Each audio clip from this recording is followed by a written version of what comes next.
кітапханамыз бар, орталығымыз яғни, иә.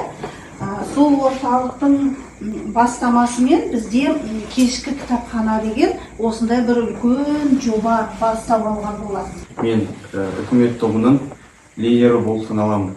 Енді бүгін бізге берілген қарар, ол үш тілде білім беру біздің Қазақстанға қажет пе? Мен ең басты ойым әрине қажет. Біріншіден анықтаманы айтып кетсем, үш тілде оқыту дегеніміз бұл біздің Қазақстан жағдайында үш тіл, ол қазақ тілі, орыс тілі және ағылшын тілі.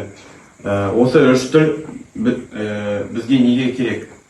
Біріншіден тілді білсек, бізге ол болашақта деген өте үлкен көмегі әкеледі.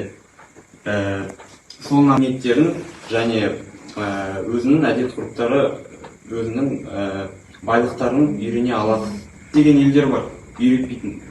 Бізде осындай мүмкіндік болып тұрғанда, еще содан тағы да мысалы жоқ, бізге керек емес, ол дұрыс емес.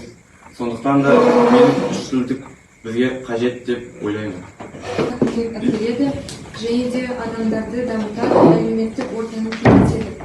Бірақ ең басында үш тілде білім беру саясаты, ол яғни мектептерде міндетті түрде осы үш тілдерді оқушыларға сол үш тілде білім береді. Мен үкіметтің екінші спикері деп саналамын. Яғни бастамастан өз фактілеріне бұрын сізге ребатл деп сөйлем келіп тұр. Яғни сіз айтыңыз, ағылшын тілі, яғни ешқайда